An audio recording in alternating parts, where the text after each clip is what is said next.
mata kuliah ini, capaian Recording is on.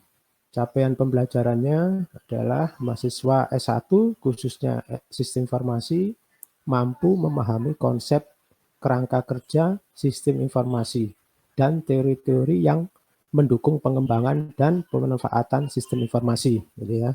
Jadi nanti kalian mulai minggu ini itu akan mempelajari terkait dengan konsep SI, teori-teori yang mendukung, serta pemanfaatan dari sistem informasi tersebut.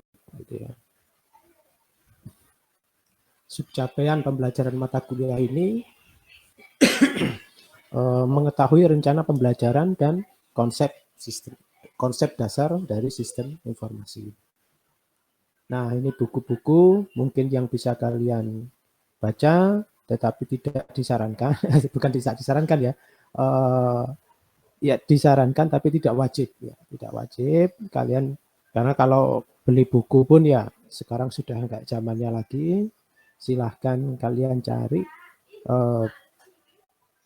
buku-buku pustaka atau penunjang di internet. Jadi banyak tentang information system teori, konsep dari sistem informasi. Atau bisa kalian gunakan buku Introduction to Information System, atau kalian juga bisa cari yang berbahasa Indonesia. Jadi biar lebih enak membacanya gitu ya. Jadi ini standarnya, karena kalau mengajar konsep sistem informasi, buku ini adalah panduannya. Tapi tidak menutup kemungkinan kalian bisa cari buku lain yang berbahasa Indonesia, atau cari referensi-referensi lain yang terkait dengan materi yang saya sampaikan nanti di internet. Dan banyak sekali ya.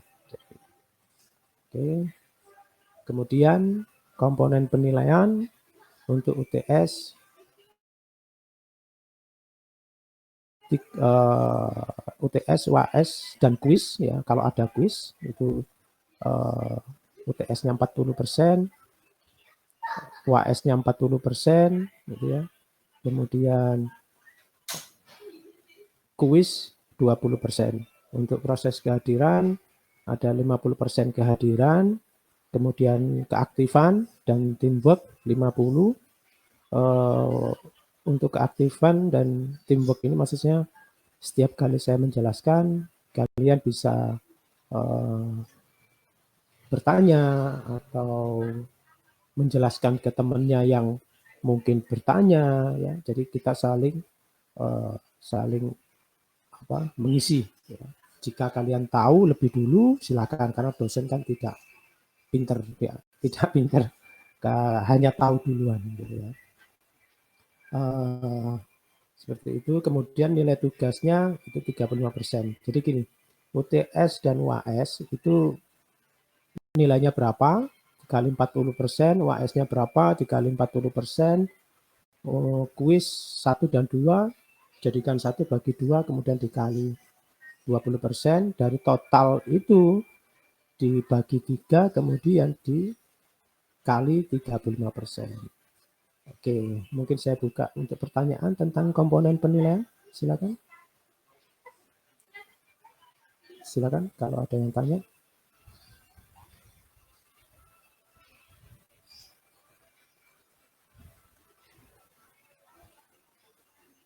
Ada yang bertanya?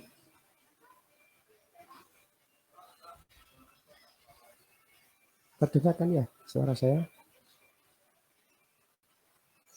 Halo? Iya Pak, terdengar. Iya ya. Dari komponen penilaian mungkin ada yang ditanyakan? Saya tidak.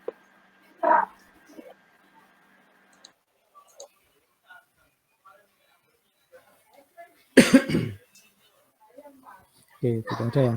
Oke, saya lanjut. Nah, ini nanti ini silabusnya terkait dengan mata kuliah ini. Yang pertama nanti minggu pertama kemarin sebetulnya saya harus menjelaskan terkait dengan konsep dasar sistem informasi. Kemudian yang kedua, keuntungan strategis penggunaan teknologi informasi. Minggu berikutnya hardware dan software. Kemudian yang keempat, data resource management. Yang keenam, e-business dan e-commerce. Yang keenam, sistem pendukung keputusan. Sebetulnya ada lagi yang ketujuh, itu mungkin untuk kuis atau tugas. Baru kemudian minggu ke-8-nya UTS. Gitu ya. Kemudian minggu ke-9 itu adalah pengembangan solusi TI, teknologi informasi, ya. TI itu teknologi informasi. Kemudian berikutnya tantangan manajemen dalam teknologi informasi. Kemudian yang ke-9 manajemen global dan enterprise teknologi informasi. Yang ke-10 teori-teori sistem informasi yang pertama, dan berikutnya adalah yang kedua.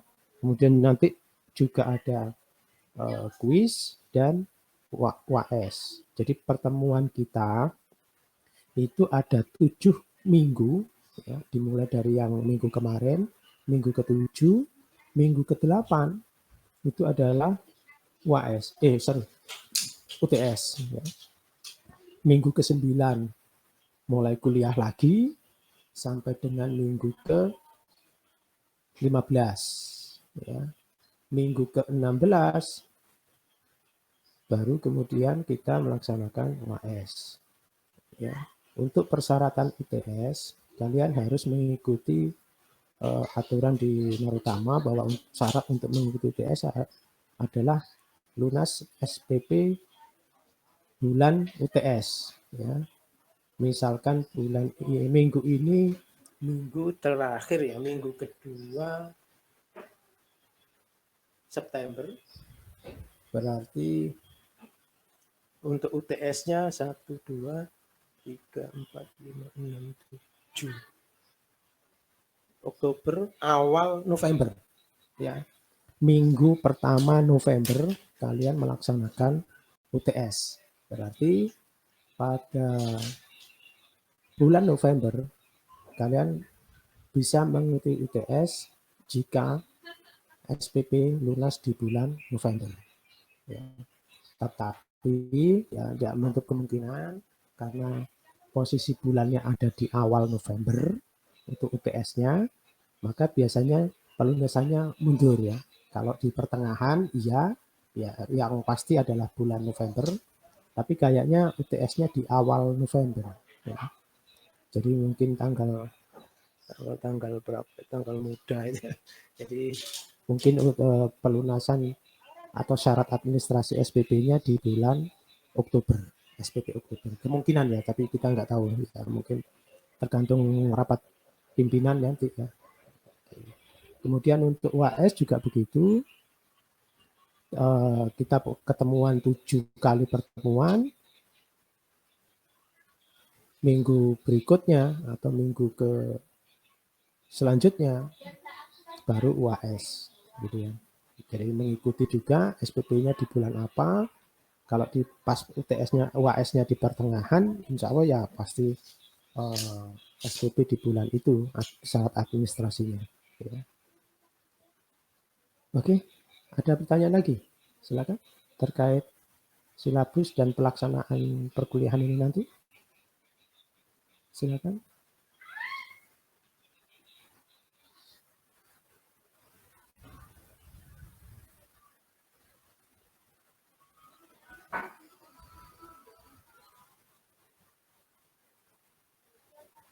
Nggak ada? Oke, nggak ada pertanyaannya ini ya. Oke,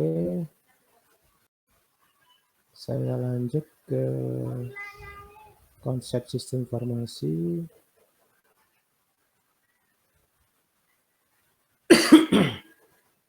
Ya, dasar-dasar konsep sistem informasi. Oke, supaya share screen-nya saya ganti.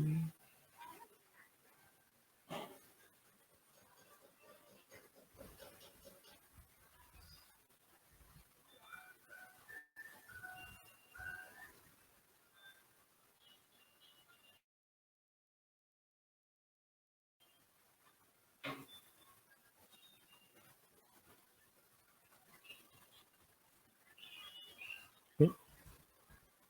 Terlihat ya share screen-nya yang baru lagi? Belum, Pak. Belum terlihat, Belum, Pak. Pak. Oke, sebentar.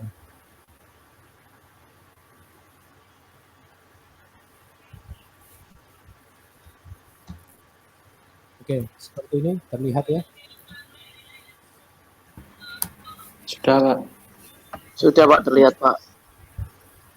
Oke, terima kasih. Oke, saya lanjutkan. Jadi pengertian sistem informasi itu adalah suatu sistem yang dirancang untuk menyediakan informasi sebagai pendukung dalam pengambilan keputusan pada kegiatan manajemen atau perusahaan, baik dalam perencanaan, proses, pengorganisasian, serta pengendalian dalam organisasi. Jadi sistem informasi ini sangat dibutuhkan ya di masa-masa sekarang ini dan menjadi syarat penting dalam berorganisasi atau dalam sebuah perusahaan. Karena sistem informasi ini sangat dibutuhkan dalam pengambilan keputusan. Ya. Jika ada data yang banyak sekali, kemudian tidak dibantu dengan sistem informasi, maka perusahaan atau dari pihak manajemen atau pihak pimpinan akan menjadi kesulitan. Ya, kalau datanya manual, ya, Excel pun, ya, kalau tidak dikelola dengan baik, datanya ya bukan menjadi sebuah sistem informasi. Ya. Karena dari sistem informasi itu asalnya adalah sebuah data. Ya. Kumpulan dari data yang saling terkait, kemudian diolah menggunakan komputer menjadi sebuah sistem informasi. Jadi dari anak SI atau sistem informasi itu kalian harus memahami bahwa yang konsep dasar SI itu adalah input, proses, output. Sudah 3 itu. Ya. Jadi kalau terkait dengan SI atau sistem informasi itu pasti tidak terlepas dari 3 komponen ini. Input, proses, output. Gitu ya. Oke. Saya lanjut. Tujuan SI ya. Agar suatu organisasi atau perusahaan atau pihak manajemen memiliki sistem yang dapat diandalkan dalam mengolah data menjadi informasi yang bermanfaat dalam pengambilan keputusan pihak manajemen, baik dalam pengambilan keputusan rutin ataupun keputusan strategis. Nah, seperti ini. Jadi SI juga punya tujuan, ya. Jadi tujuannya itu sistem ini dapat mengolah data itu tadi. Jadi sistem informasi ini tidak akan bisa menjadi sebuah sistem informasi jika tidak ada data yang diolah atau tidak ada sumber datanya. Oke, begitu ya. Jadi itu akan diolah oleh sistem, kemudian menjadi informasi yang bermanfaat. Ya, seperti itu. Baik dalam pengambilan keputusan rutin, ya, ataupun keputusan strategis. Ya. Berikutnya, mengapa kita perlu mengetahui tentang sistem informasi? Yang pertama, kita dapat mengetahui berbagai macam informasi dengan lebih cepat dan akurat.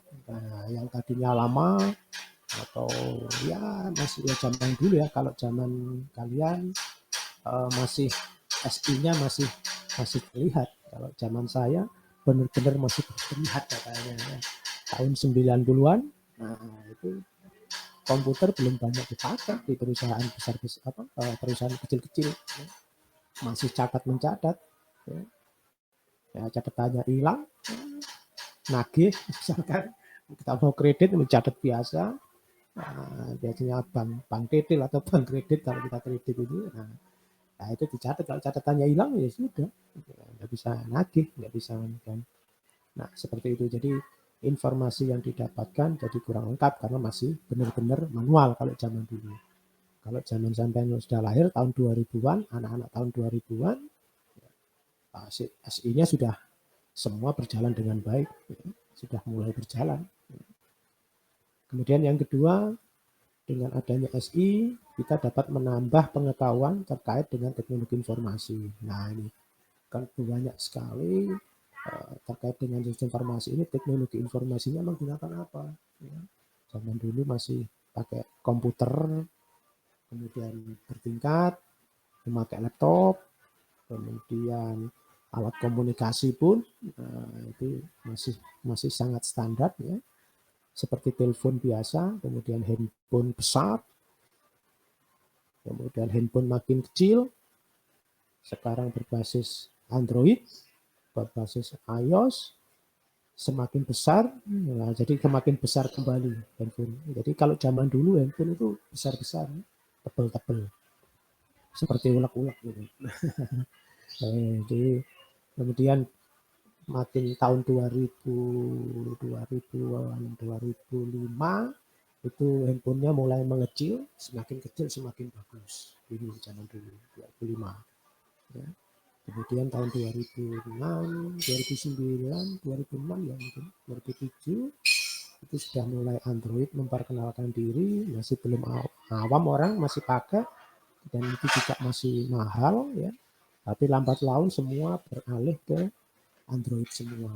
Dan akhirnya semua yang handphone yang menggunakan zaman dulu itu istilahnya apa ya? Masih menggunakan Java misalnya di handphonenya itu. Ya sekarang sudah ditinggalkan. Sudah menggunakan Android. Jadi teknologi-teknologi ini berkembang terus. Ya. Kemudian orang jualan, nah itu orang jualan pun kan zaman dulu masih manual sekali. Datanya juga sangat-sangat lambat diterima. Pengiriman jasa pos dulu ya kan. Kita nggak bisa memantau posisi barang kita itu ada di mana. Ya nunggu posnya. Nah kalau sekarang bisa tracking ya, karena adanya data kemudian dikumpulkan, diolah oleh sistem menjadi sebuah sistem informasi. Nah, sehingga bisa kita mengetahui barang kita dikirim itu sekarang posisi berada di mana. Nah, terkait dengan itu semua, kalian juga harus memahami terkait dengan security. Zaman semakin canggih, penipuan-penipuan itu juga sudah tidak menggunakan tidak ketemu langsung dan sebagainya. Sekarang menggunakan by phone, menggunakan internet, media-media internet, itu kalian juga harus waspada terkait dengan teknologi. Kemudian yang ketiga, membantu manajemen menyiapkan data dalam mengambil putusan. Nah itu tadi tujuannya tadi ya. Jadi pada saat kita ya ambil contoh pada saat kita mengirim barang ya di suatu biro jasa pengiriman si A, jasa pengiriman A, kalian bisa memantau dia berjanji bahwa barang akan nyampe dalam waktu 3 hari. Kemudian ada tracking. Kemudian Anda bisa lihat di trackingnya ternyata dia molor sampai seminggu, sampai seminggu setengah ya, 10 hari dan sebagainya dari janji dia pada saat kita mau mengirim. Nah, berarti kalian bisa mengambil keputusan. Wah, berarti di sini nggak beres ini. Pengirim jasa pengiriman ini sudah tidak bagus pelayanannya. Kalian bisa memilih jasa pengiriman yang lain. Nah, seperti itu. Ya. Jadi sebuah sistem informasi ini sangat-sangat penting bagi kita dalam mengambil keputusan. Baik kita, ya, kalau diri kita sendiri, atau kalau kita punya perusahaan, ya kita sebagai pimpinan atau pihak manajemen.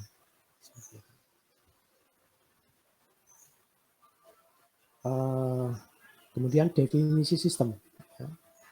Suatu jaringan kerja dari prosedur-prosedur yang saling berhubungan, berkumpul bersama-sama untuk melakukan suatu kegiatan atau untuk menyelesaikan suatu sasaran tertentu. Nah, ini ya. Jadi sistem ini, yang namanya sistem itu kan kumpulan dari prosedur atau SOP. Ya. Cara ya tetap ya saya ambil contoh pengiriman barang. Cara mengirimkan barang yang pertama SOP-nya adalah menerima barang dulu. Nah, bagaimana cara menerima barang? Sebuah prosedur sendiri. Atau istilahnya kalau di tempat kerja SOP-nya seperti apa pada saat kita menerima barang. Nah, itu dicatat, kemudian ditanyakan alamat, tujuannya kemana, harganya berapa, itu satu SOP sendiri. Kemudian SOP prosedur berikutnya adalah packing. Packing dari jasa pengiriman, kemudian ke mobil angkutan atau alat transportasi angkutan pengiriman. Nah, itu prosedurnya bagaimana? Jadi dikumpulkan dulu atau dipilah-pilah, ya saya juga belum tahu. Secara logikanya saja mungkin dipilah-pilah jarak ya, berdasarkan jarak atau berdasarkan jarak atau berdasarkan wilayah, ya, baru kemudian disebar. Kemudian dari mobil akan dicatat, ya. Jadi prosedur itu setelah dikirim kemudian dicatat bahwa sudah diangkut. Nah, kalau sudah diangkut dicatat akan masuk sistem. Ya. Datanya masuk jadi sebuah sistem, ya, karena diolah oleh sistem informasi, dilihat oleh yang mengirimkan barang. Jadi yang mengirimkan barang bisa melacak, oh sudah diangkut barang saya tanggal sekian jam sekian. Dan prosedurnya lagi apa? Mungkin dikirim ke kargo dan sebagainya, diterima di perwakilan jasa pengiriman di sana dan seterusnya sampai dengan barang itu sampai.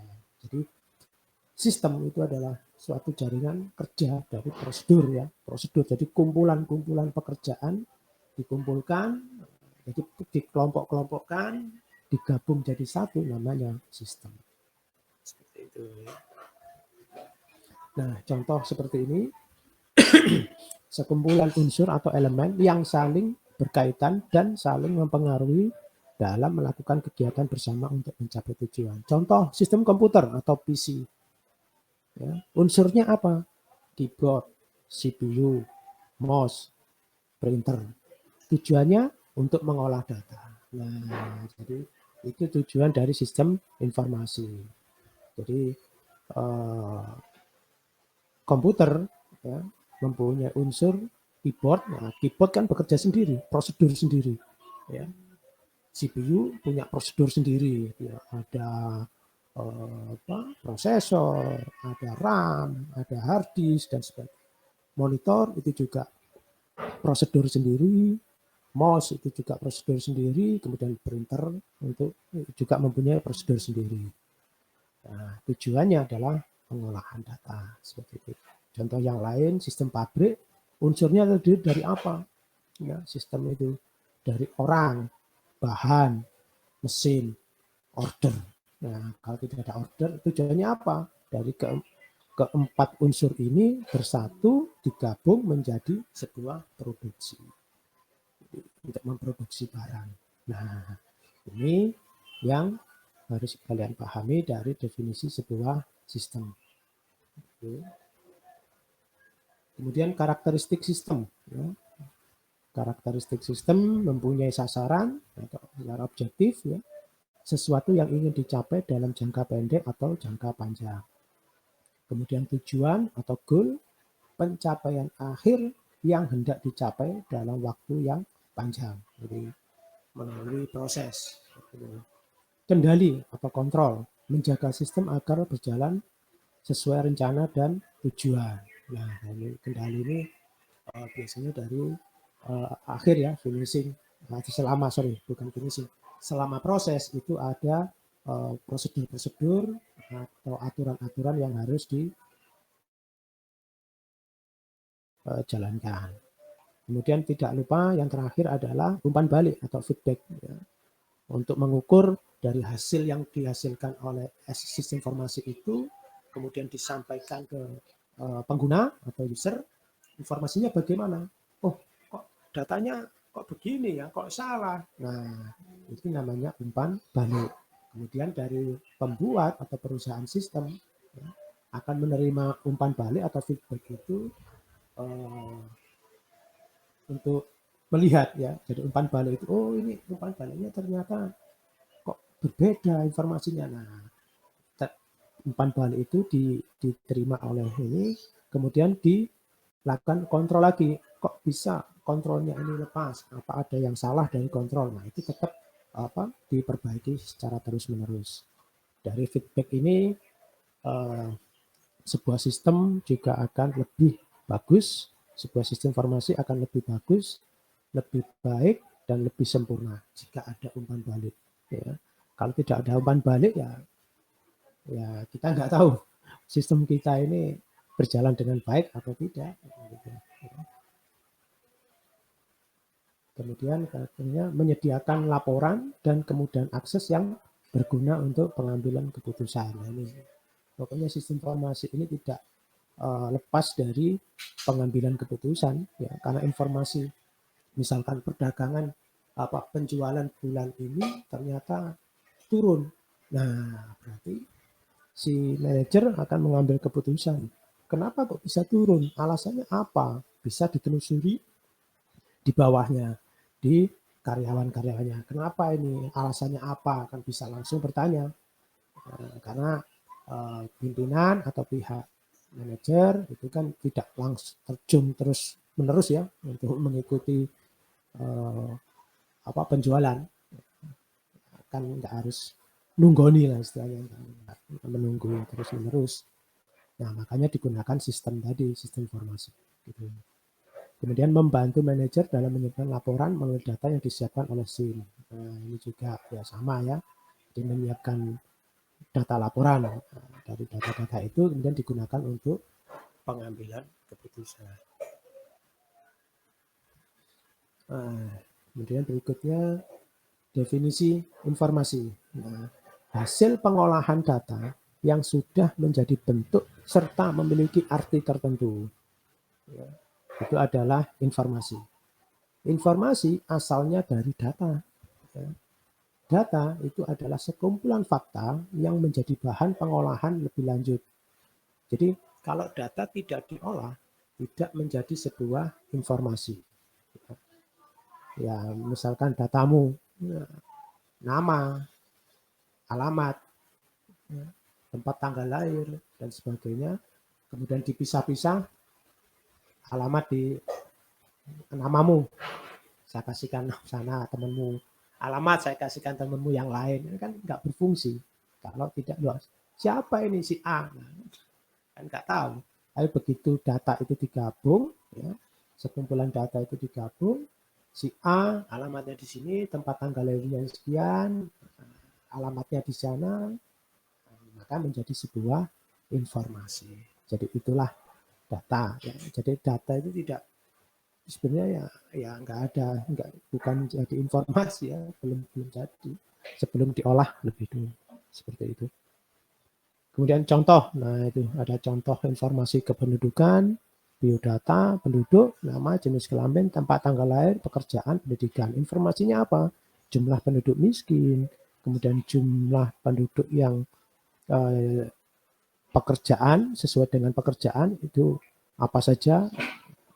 Jadi bisa dibuatkan grafik, bisa dibuatkan sebuah laporan ya untuk pengambilan keputusan dari pihak mungkin kependudukan, ya, dari pemerintahan, ya, kependudukan seperti itu. Kemudian informasi akademik, biodata kalian, biodata mahasiswa, kemudian KRS dan nilai itu akan menghasilkan informasi berupa absen, transkrip, IPK, ijazah. Nah, itu kan karena kumpulan dari data tadi. Ya.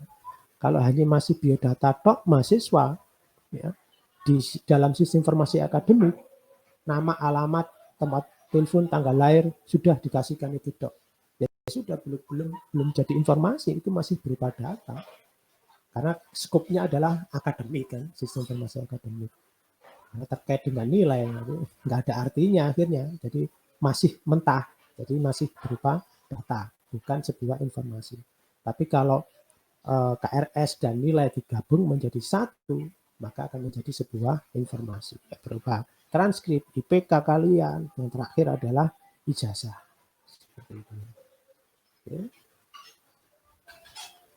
Kemudian contoh sistem informasi, nah seperti ini. Sistem informasi reservasi pesawat, sistem penjualan atau marketplace, ya. Sistem transaksi kredit, ya.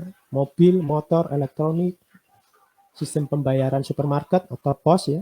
Point of sale, ya, yang di kasir itu penjualan, itu kan juga sebuah sistem informasi. Ya. Sistem pembuatan SIM di kepolisian, sistem informasi akademik di perguruan tinggi, ya, contohnya SIM Naru. Seperti itu.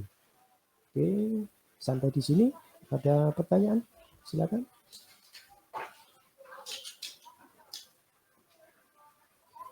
Silakan. Terkait dengan sistem informasi.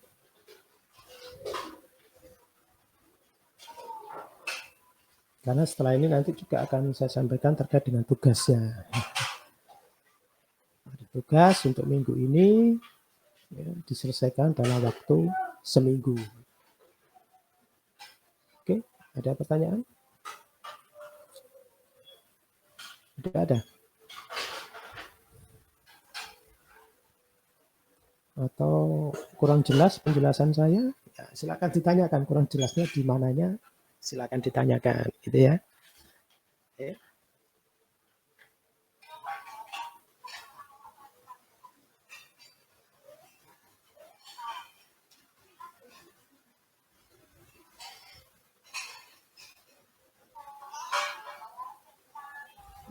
Yang hadir ini ada, kalau saya lihat ya, untuk pembagian kelompok, karena kerjanya ini nanti kerja kelompok ya. Jadi saya pakai kerja kelompok saja biar cepat hasilnya. Ya. Sebentar, saya cek dulu.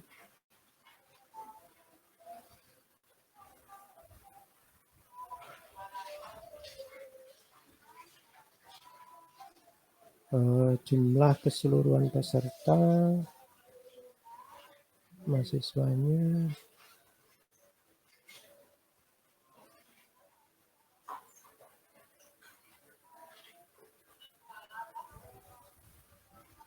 ada 35. Oke ya. Jadi ini secara keseluruhan ada 35 mahasiswa. Ya, saya anggap 35. Berarti nanti, oke, saya lanjut dulu.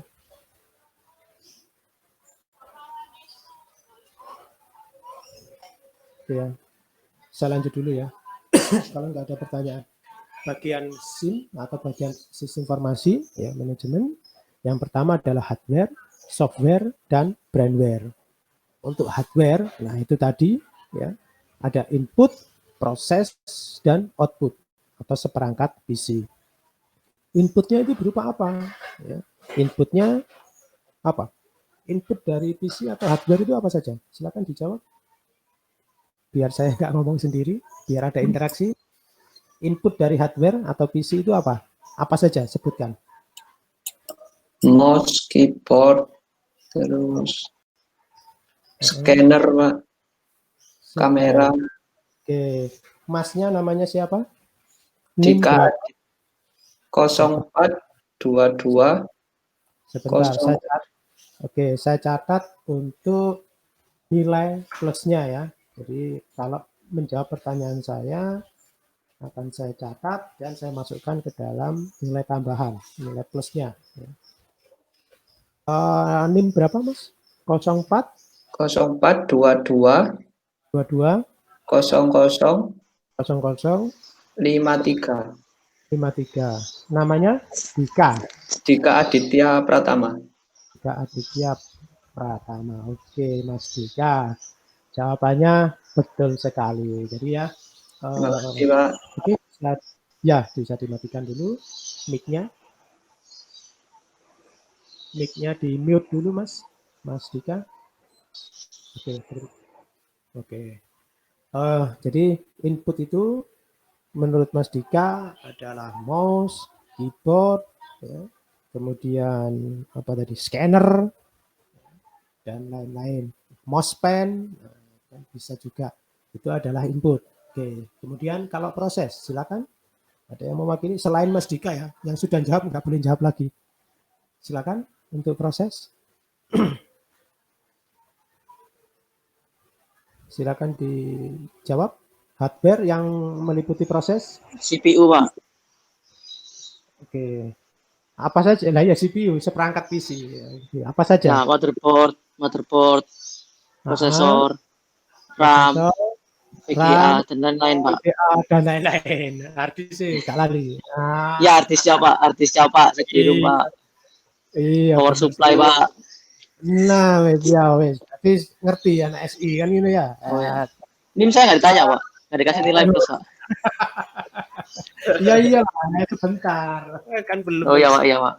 Jawabannya betul sekali ya. Jadi untuk proses itu adalah seperangkat isinya, ya, berupa hard disk, prosesor, RAM, power supply dan sebagainya. Masnya NIM berapa? WIMA, Pak. 04 22 0011, Pak. 0011. 11. Ya, 04 22 0011. Namanya Wima Putra Mansyah, Pak. Wima Putra Mansyah. Wima. Iya, Wima, Pak. Wima Putra Mansyah. Mansa. Oke. Wah, ini angka cantik ini. 220011. Harus hafal ya. NIM-nya sendiri wajib hafal. Kan gampang dong NIM di Narutama ini. 04 itu fakultas, Fasilkom. Mas Wima bisa di-mute dulu? Oh iya, Pak. Terima kasih, Pak. Oke, terima kasih. Jadi NIM di Narutama kan gampang ya. 04 itu adalah fakultas, Fasilkom. 2 itu SI, kalau 1 SK, kalau 3 TI. Ya, jadi kalau kalian SI maka 042. Nah, 20 itu adalah tahun masuk. 0000 nah, atau 011 3 digit terakhir itu adalah nomor urut kalian masuk. Jadi sangat mudah dan sangat gampang dipahami. Oh, 042 itu SI.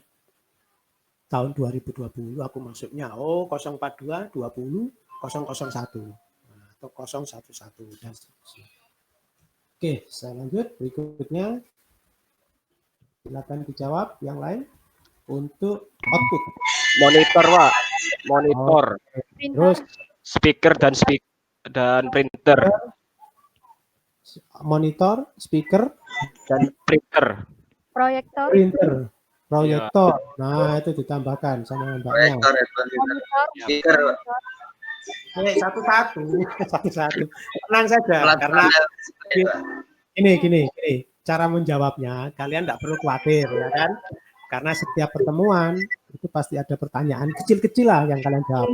Yang sudah menjawab tidak boleh menjawab lagi. Nah, berarti kan ada kesempatan yang lain yang belum menjawab bisa menjawab. Gitu ya. Oke, yang laki-laki tadi, yang cowok tadi? Saya, Pak. Namanya siapa? Rahmat NIM? Ramadhani, Pak. 04 20. Oh ya, 220 00 49. 049. Namanya Rahmat Ramadhani. Rahmat Ramadhani. Iya, Rahmat. Oke, Mas. Oke ya. Jadi untuk output, input, proses dan output itu adalah seperangkat PC. Kalau nggak salah tadi juga di depan sudah saya jelaskan. Inputnya keyboard, mouse, prosesnya adalah CPU, outputnya monitor, yang keluar itu printer, plotter, ya masih banyak macam. Ya, itu adalah output atau hardware dari bagian dari SI. Karena sistem informasi itu tidak luput atau tidak terlepas dari hardware. Ya. Kalau ada hardware pasti ada software. Oke. Untuk software, mungkin ada contoh? Silakan. Nama? Linux. Oke. Windows. Oh, sebentar. Yang mbaknya tadi, sebentar. Mbaknya dulu ya. Yang lain bisa di-mute dulu. Oke. Silakan, Mbak. Ada Linux, ada Android, ada iOS. Heeh. Ada Microsoft juga. Aku sih kelas sih gendeng. Oke. Si Ahla kan jawab soal. Untuk sistem Ono operasi. di aku. Iya Halo. dah. Apa mulai nih? Halo. Iya. Kita ngajar aja nih. Iya. Halo. Ya. Bisa diulangi, Mbak? Iya, ada iOS, ada Ah, Microsoft Windows, ada Linux, ada Android. Oke, terima kasih. Itu salah satu termasuk dari sistem operasi. NIM-nya berapa, Mbak? 04 Mm-mm. 22 Mm-mm. 0046. Oke, namanya Salsabila alias Safa. Salsabila. Iya. Oke. Makasih. Ya. Terima kasih. Sistem aplikasi, silakan untuk software yang termasuk sistem aplikasi. Silakan yang bisa mewakili menjawab. Silakan. Oh, enggak ada. Microsoft Excel, Pak. Oke. PowerPoint, PowerPoint. Oke, betul sekali, Mas. Microsoft Word. Oke, MS Word. Apalagi selain yang biasa, selain yang ada di Windows, yang instalan sendiri itu apa? Photoshop, Pak. Halo, Ya, Masnya yang jawab pertama tadi ya. Yang lain bisa di-mute dulu, nanti bergantian ya. Yang sudah menjawab tidak boleh menjawab lagi. Sebelum nanti semua ada 35 nih. Kalau sudah 35 sudah pernah menjawab semua ya, saya buka lagi untuk semua bisa menjawab gitu ya. Gantian ya, biar nilai plusnya gantian dapat semua. Ya Mas, silakan dilanjutkan jawabannya Mas. ada Smada, terus Apalagi sebutkan 3 saja, kayak Jokowi ini. Dan dapat sepeda ya. Sebutkan 3 saja. Microsoft Word, Excel, PowerPoint. Oke, ya wes itu nggak apa-apa wes, ya. Jadi itu Photoshop, Dreamweaver, ya, terkait dengan yang di luar biasanya ya. Oke, terima kasih Masnya. NIM-nya berapa?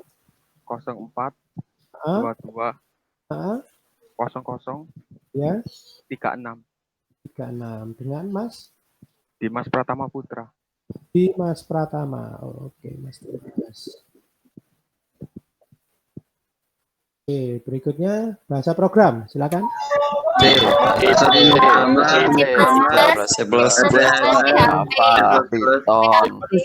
Banyak. Sebentar. Ini siapa ini duluan? Sebentar. Dulu. Iya, Pak. Ya, Pak. Sing cewek, Sakno. Sing cewek, yang tadi. Oh ya. Oke, ngalah sih bagian ke bagian. Pertanyaannya gak angel-angel kabeh kok ya. Oke, banyak. Oke, silakan. Java, PHP, PHP, JavaScript, Android, Kotlin, C++, C#. Oke, sudah. Terima kasih banyak sekali Pak ilmunya. Sudah tahunya banyak. Mbaknya menguasai bahasa program apa? Yang sudah pernah belajar C, C++, terus PHP, Java, JavaScript sudah pernah. Waduh, banyak banget ini. Cuman belajar ya. Iya, Pak. Cuma dikit. Saya aja masih PHP dulu ya. PHP sama Visual Basic.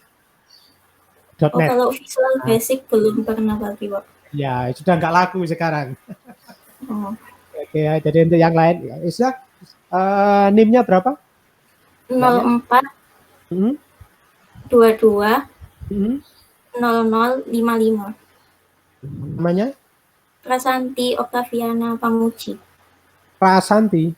Iya. Prasanti Oktaviana? Iya. Oke, ya, gitu aja. Oke, terima kasih, Mbak. Silakan di-mute dulu. Oke ya, jadi memang di software ini banyak sekali bahasa program ya terkait dengan sistem PHP yang berbasis. Tapi intinya begini, di software untuk bahasa program atau sistem atau sebuah aplikasi dibagi menjadi dua sebetulnya software, yaitu software yang berbasis desktop dan web base atau berbasis web. Kalau yang desktop contohnya bahasa program atau sebuah aplikasi yang menggunakan bahasa program yang desktop ya, Java, kemudian C++, C Sharp, Visual Basic, Base, 3+, Fox Pro, Clipper. Kalau zaman dulu saya mulai ngoding tahun 93. Nah, kalian belum lahir ya? Ada yang sudah lahir ya, 93. Ya, jadi di tahun tersebut, ya tahun 93-an, tahun 90-an, itu saya sudah kuasai The Base 3+ dan Fox Pro serta Clipper. Jadi 3 bahasa program yang saya kuasai waktu itu. Jadi sangat mudah ya bagi yang tahu ya. Bahasa program mudah, kalau bagi yang tahu, kalau yang belum tahu ya bingung ya. Nah, karena dasarnya kalau Anda pengen menguasai sebuah bahasa program, maka algoritma kalian harus dikuatkan. Makanya saya juga ngajar algoritma. Ini algoritma saya juga yang ngajar atau tidak ya? Bukan, Pak. Oh, Pak Nur ya? Iya. Apa, Mas? Pak Nur ya? Iya Pak Nur Pak, betul Pak. Oke ya. Kalau Pak Nur biasanya bahasa programnya yang diinginkan biasanya pakai apa? Kemarin? Belum ada Python kelas. Pak, Python. Python. Nah, itu ya. Pak Nur senangannya Python. Kalau anak yang Python ya. Kalau anak kelas B kebetulan saya yang ngajar algoritmanya ya. Dan juga saya bebas menggunakan bahasa program apa saja. Kalau saya, karena kan mata kuliahnya adalah algoritma. Tetapi untuk pengantarnya saya menggunakan Pascal. Jadi berbeda dosen, berbeda cara, tapi intinya sama. Gitu ya. Jadi algoritma itu yang harus kalian pahami adalah alurnya, cara-caranya. Kalian jangan menghafal sebuah bahasa program. Bahasa program kalian bisa cari di internet. Tapi logika kalian, algoritma kalian, itu yang harus kalian pahami. Nah, itu yang mungkin saya bisa nitipkan ya ke kalian. Jadi Anda itu tidak perlu menghafal ya. Tidak perlu menghafal Python, ya, bahasa programnya. Tapi Anda memahami saja algoritmanya. Karena dari bahasa program Python, itu kalau saya juga nggak pernah menghafal sebuah bahasa program, hafal dengan sendirinya ya, karena sering searching di Google kan ya, caranya melooping itu bagaimana, caranya mengulang, cari di internet, pakai bahasa apa itu, PHP, caranya pakai PHP mengulang itu seperti apa. Nah, itu logika itu yang harus kalian bangun terus ya, untuk menyelesaikan sebuah masalah. Jadi kalian kalau nanti menjadi seorang programmer ya, analis. Jadi gini, sebetulnya programmer itu kalian masuk di sistem informasi, outputnya ya, minimal kalian harus menjadi seorang analis. Ya. Jadi antara programmer dengan analis itu lebih tinggi analis. Jadi programmer ini kayak pekerjanya, analis ini yang menganalisa dulu. Maka atau gini, gampangannya programmer itu anak SMA, anak S1 itu analis. Oke, jadi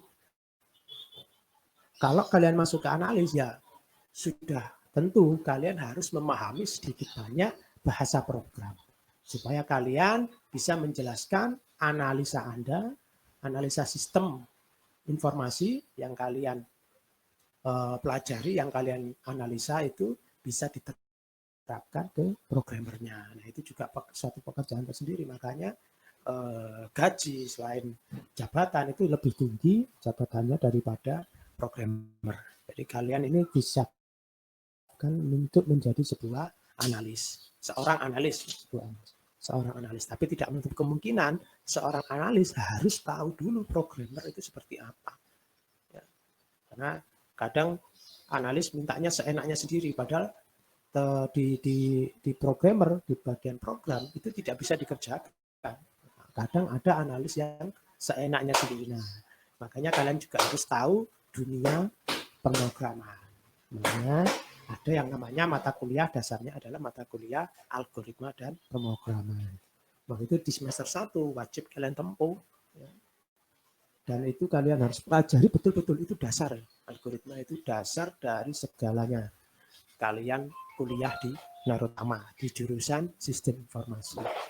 Kalau kalian belum paham, ya, kalian boleh bertanya kepada saya.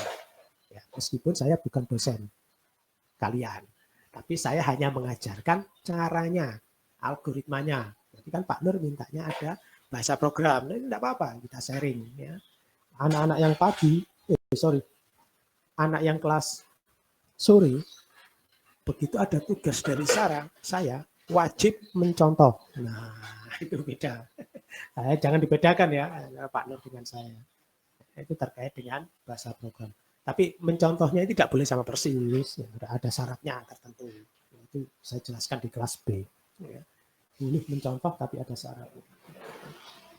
Oke ya, seperti itu terkait dengan bahasa program atau terkait dengan software yang ada di sistem informasi. Berikutnya adalah brainware. Ya. Brainware ini tidak perlu dijawab ya, karena sudah ada contohnya. Itu langsung ya, operator ya orang, semuanya. Brainware itu istilahnya adalah human-nya, menggerakkan, ya. yang mengerjakan antara gabungan antara hardware dan software itu adalah brainware. Jadi namanya biasanya operator, ya, programmer, analis. Nah itu tadi yang saya jelaskan. Bisa operator, bisa programmer, atau bisa analis. Nah, semuanya mengoperasikan sebuah isi yang diisi software. Nah, seperti itu. Oke ya. Oke, untuk bagian SIM, saya kira ada pertanyaan? Atau ada yang kurang jelas dari penjelasan saya tadi? Tidak ada ya? Oke. Saya lanjut. Tugas mahasiswa. Nah, dibagi 5 kelompok. Setiap kelompok membuat video penjelasan sebagai berikut nanti. Ya. Yang pertama adalah upload video di channel YouTube. Ya. Minimal subscribe 10 dan view-nya 10. Durasinya untuk menjelaskan tugas ini nanti 5-10 menit. Ya. Video banyak cara. Ya. Banyak cara membuat video ini karena ada 35 mahasiswa, maka saya bagi menjadi 5 kelompok. Kalau 5 kelompok berarti 7 mahasiswa. Jadi alurnya kalian nanti saya tunjukkan. Ya. Tidak usah cari, saya yang mencarikan. Karena nanti kalau mencari, nggak dapat, kasihan teman-temannya nanti ya.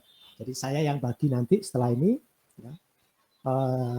Setiap kelompok membuat video penjelasan, jadi ada tugas, kemudian kalian harus upload minggu depan.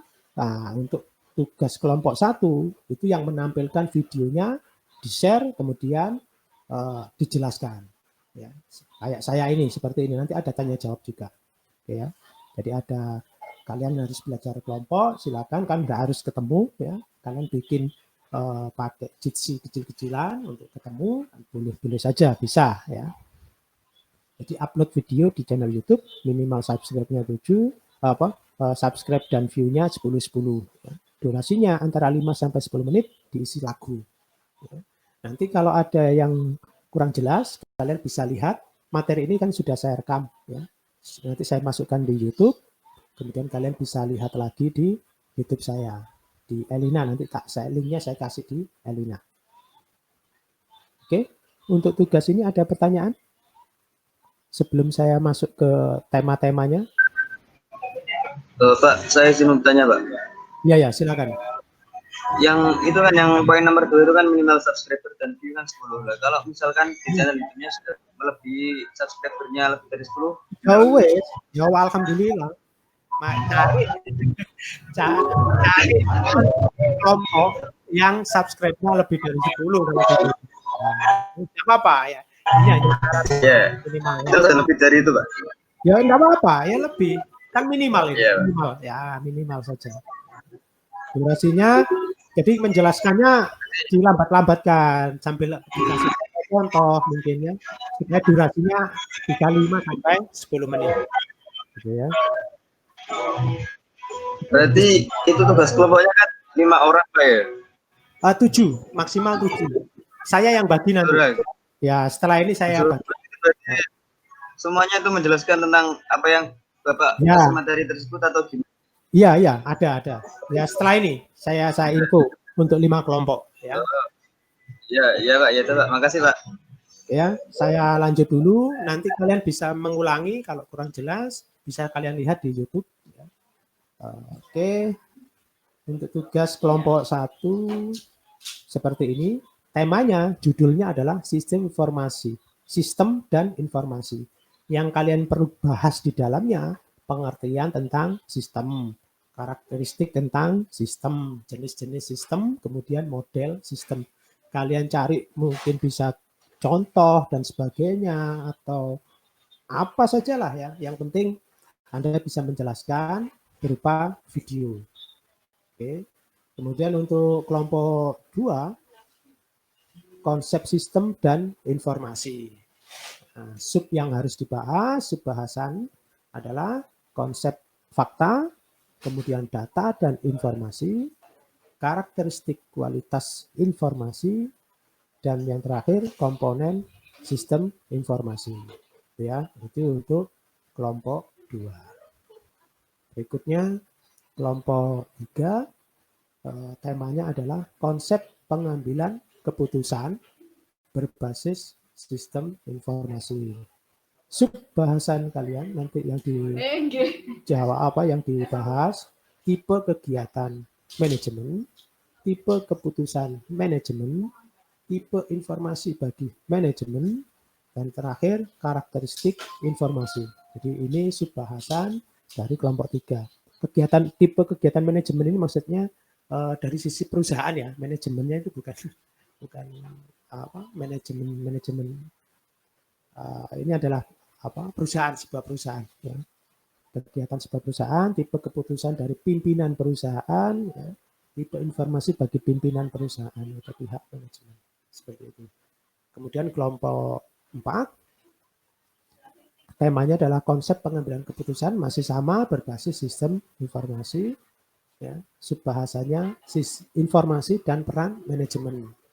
Ya, jadi informasi dan peran perusahaan itu seperti apa. Kemudian tahapan pengambilan keputusan itu seperti apa. Mekanisme pengambilan keputusan dalam organisasi. Ya, itu yang kalian bahas untuk kelompok 4.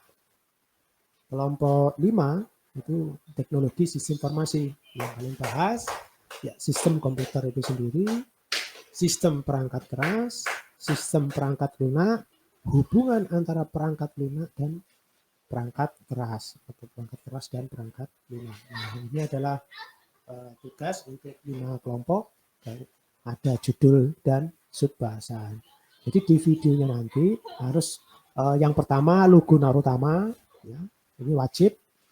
Jadi cover pertama itu adalah judul, kemudian logo dan nama kelompoknya. Baru kemudian masuk ke subbahasan. Silakan kalian untuk video kalian bisa menjelaskan seperti saya langsung ini, ya, atau berupa PowerPoint. Ya. Berupa PowerPoint itu juga bisa.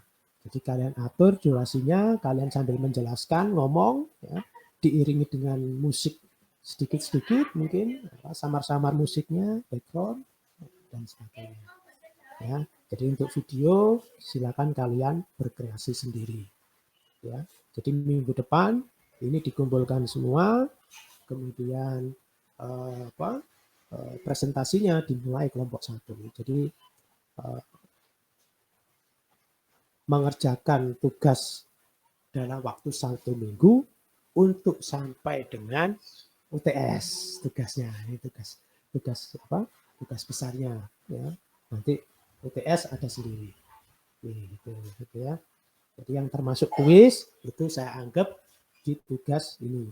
Kuis dan tugas saya gabung menjadi satu. Karena saya juga tidak akan banyak tugas dan kuis. Ya. Seperti itu. Ada yang tanyakan terkait dengan pembagian kelompok, tema, dan pembuatan video ini? Silakan.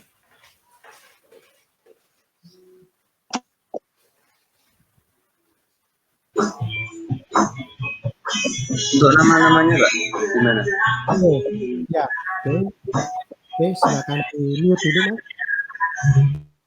Oke, terima kasih. Untuk kelompok, pembagian kelompoknya, oke, saya bagi